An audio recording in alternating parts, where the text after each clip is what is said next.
Good morning, this is Josh again here at Mass Gun Works. I'm out in my shop. I'm working on a AR15 upper receiver build for a customer, and I want to take a minute and go over how to put on a gas block.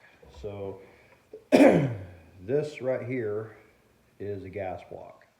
This is a special one. This is called adjustable gas block, and we're using this one for this customer because there's a high probability that he's going to run a suppressor. And when you go to run a suppressor, you want to have the ability to control the amount of gas that goes out of the barrel and hits the bolt carrier in the gas key, which is this thing, and causes it to cycle back and forth. Okay, that's how these guns operate. This one uses a Allen wrench.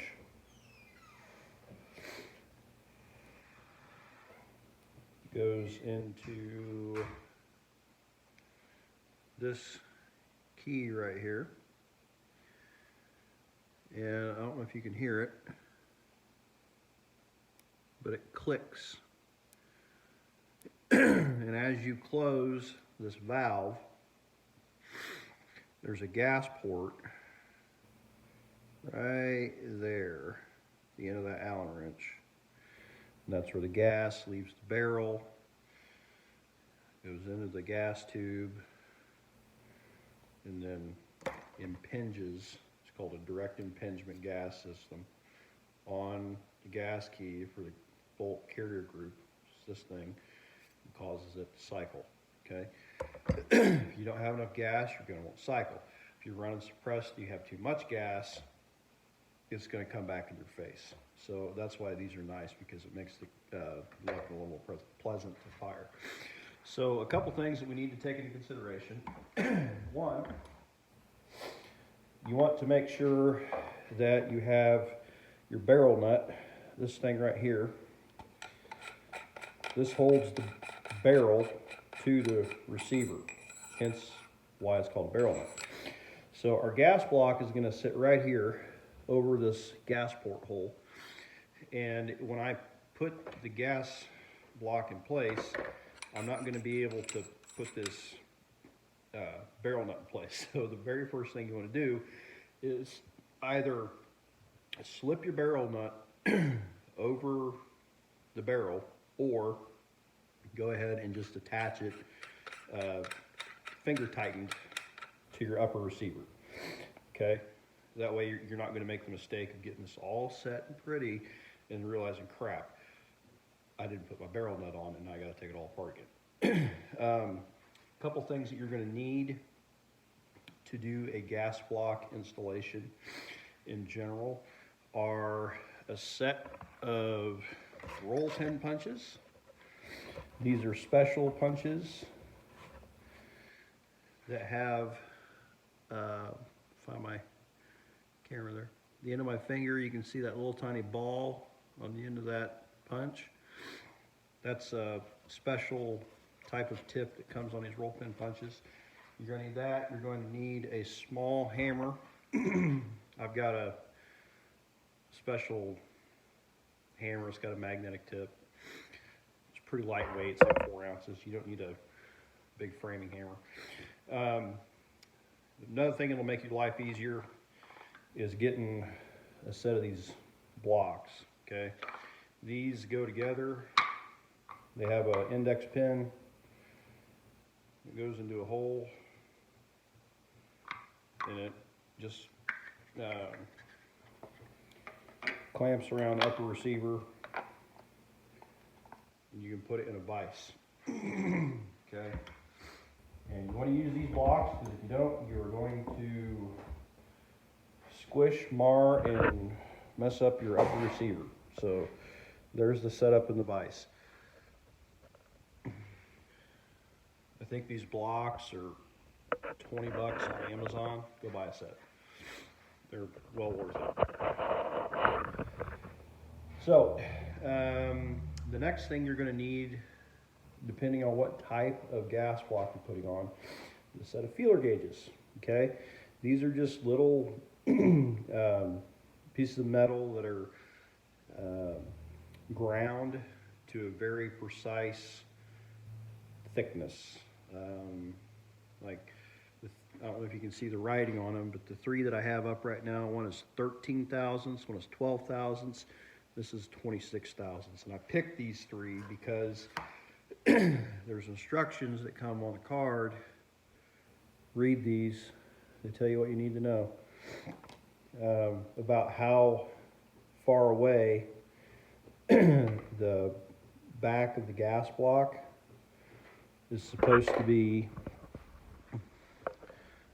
from this shoulder right here on your barrel. All right, and when I go to put this gas block on, I'll show you all that. Basically, you need to slip it on until there's a certain amount of space between the back of the gas block and the barrel on that shoulder. That way the hole in the gas block and the gas port hole on the barrel are lined up. Okay, if you get that alignment off, you're not going to get enough gas. Your weapon won't cycle properly. So it's kind of important. You can get these off of Amazon for $10. You can get them at the auto parts store for $5-10. It's not that tough to get a hold of. The other thing you're going to need is a wrench or a socket driver. This takes a Torx head. I think it's a T15. I got one of these at O'Reilly's. Not making a plug for O'Reilly's, I just like shopping there. I got a set for $20. I have an actual torque wrench that measures inch pounds, and this does have a torque specification on it of 30 inch pounds, not to go over 35 inch pounds, so you got a bit of a range. But if you don't want to spend the $35 to buy the torque screwdriver, then just get it pretty tight and put some Loctite on the threads, and that should keep it from coming loose and moving around. It's always best to follow the manufacturer specifications and directions. If you don't have the ability, or you're just too lazy to go buy the stuff that you need to do the job right, then take reasonable precautions. So, public safety announcement out of the way. I'm going to move this camera around, and we are going to install this gas block, and we'll go from there. So, bear with me.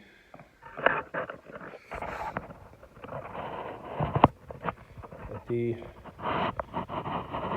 suggestion of several people that watch my videos on Facebook, I have gotten myself a tripod for my camera. It's a little easier to film. So, here is our shoulder right here. Just a little bit. Here's our gas port. Okay, so the holes need to line up, and we need to be 25 thousandths off the shoulder. Now, one thing that I didn't cover, when you go to get your gas tube, because the gas block won't work without a gas tube, you need to make sure that you're getting the correct length of gas tube. Okay,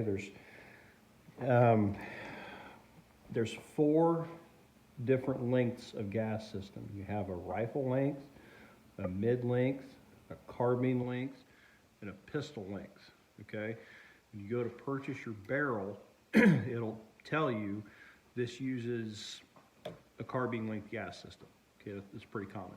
So when you go to buy your gas tube, you want to make sure you get a carbine length gas tube. This one uses a mid length, so I got a mid length gas tube. It's a little bit longer. If your gas tube is too long, then you're not going to have enough room for the bolt to cycle, and it can damage the weapon. If you have a gas tube that's too short, it may not even get into the little port on the front of the receiver right here to allow the tip of the gas tube to seal up properly in the gas key on the bolt carrier, and it won't cycle. So this is why you need the roll pin punch. There's a roll pin that holds this tube in place, and if you don't have that punch, it's just going to be frustrating to put this together.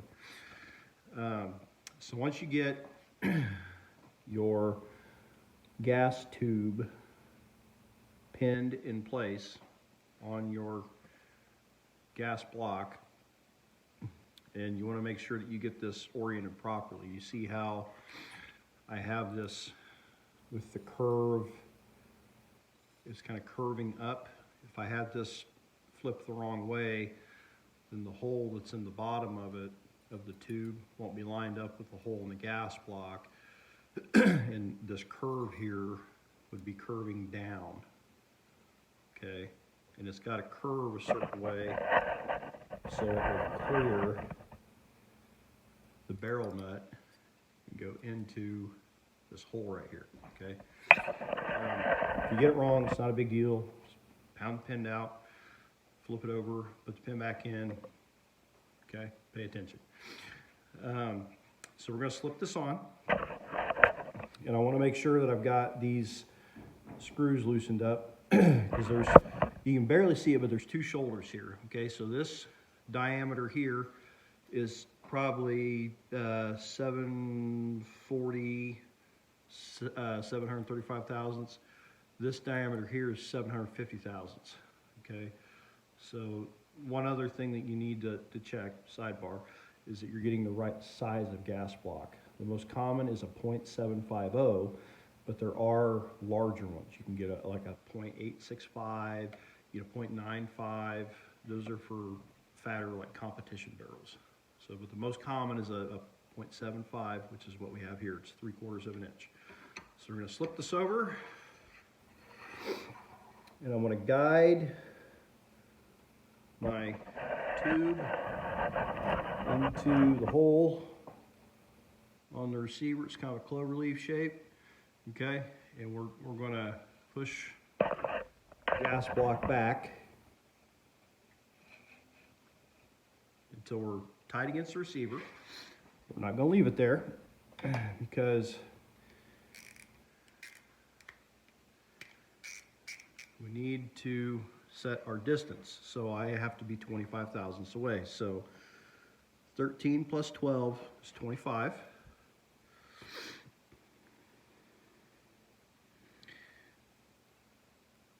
And I've also got the 26 out because that gives me an idea of if I've got my clearance set too loose.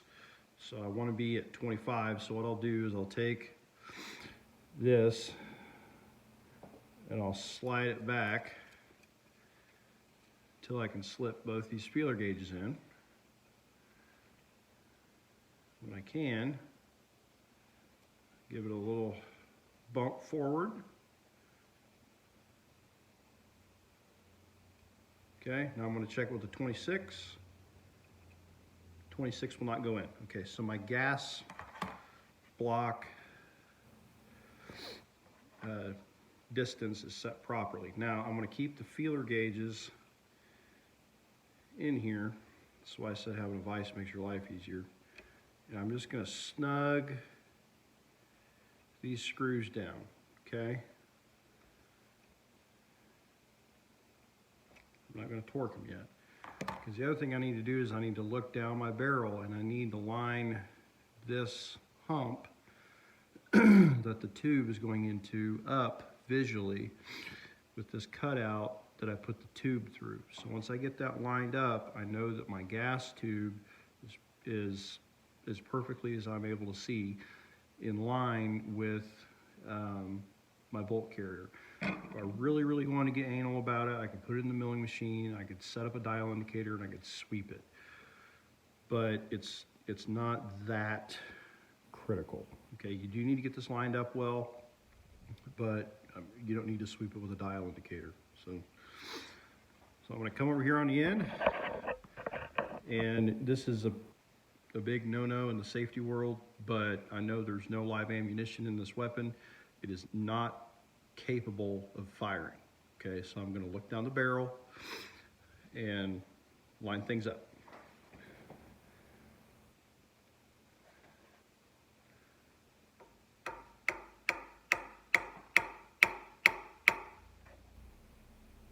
Okay, the other thing I can do on a typical gas block, you're not going to have,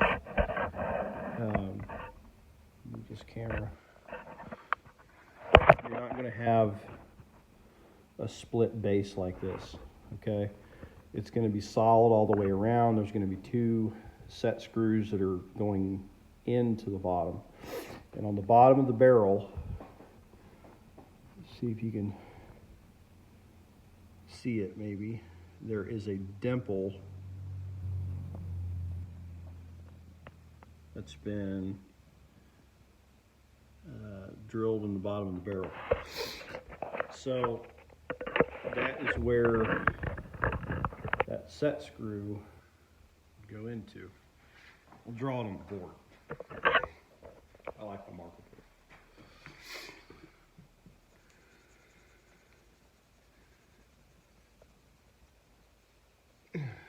Okay.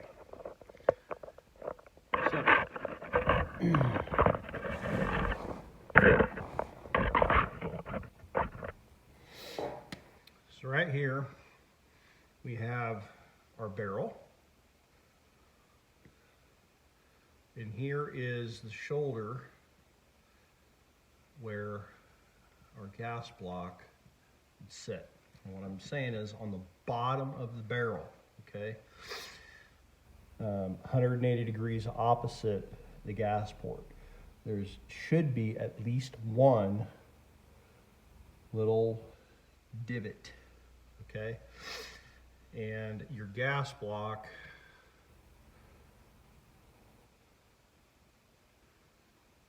is going to have a hole right here with an Allen head set screw that goes into that hole.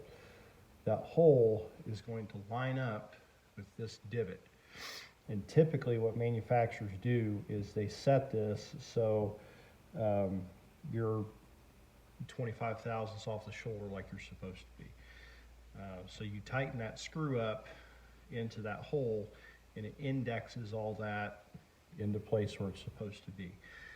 Because this gas block is a special gas block, the one I'm putting on now, I don't have that, so I have to do a little bit of measuring. But you know, I'm sacrificing some convenience for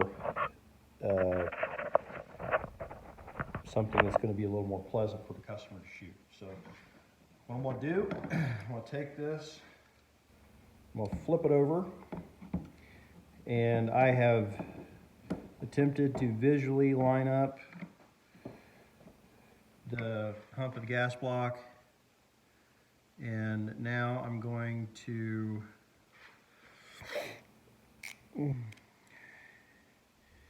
use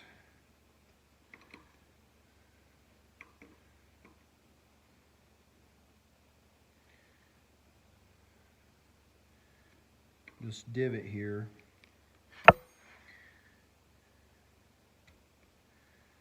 to line up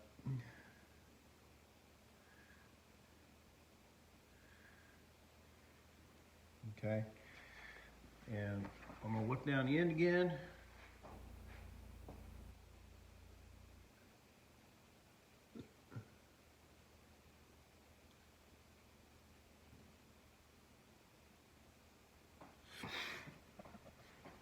Looks good.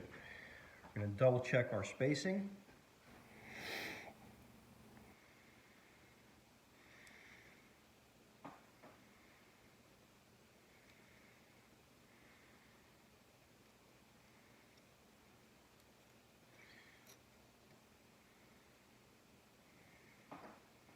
Grew a little bit. Just gonna tap it in there. Tap it in, Happy Gilmore.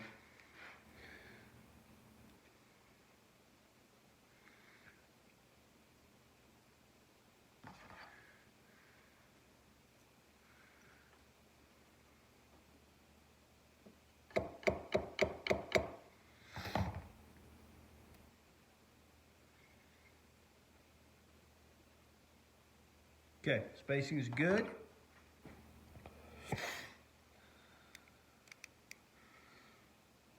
Snug it back up.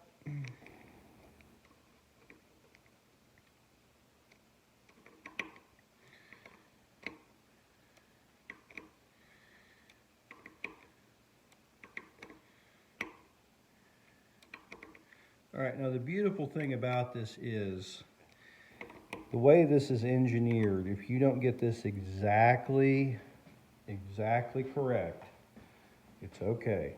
Your gun will still shoot, because people that made this understand that there's a human error factor, and they've accounted for that. Okay, so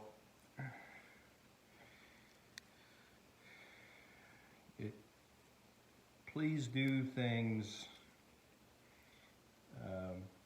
with you know, a reasonable amount of care and precision, but you don't have to be psychotic about how exact you get this placed. So I'm happy with this thing's placement. I'm going to go ahead and torque it down, and the recommendation was 30 inch-pounds. We have our torque screwdriver here set to 30 inch-pounds, and I'm just going to do it until it clicks. And we're going to do each screw just a little bit. You don't want to torque one down all the way and then go back and try to do the other one. Doing both a little bit at a time. Okay. Right there's 30.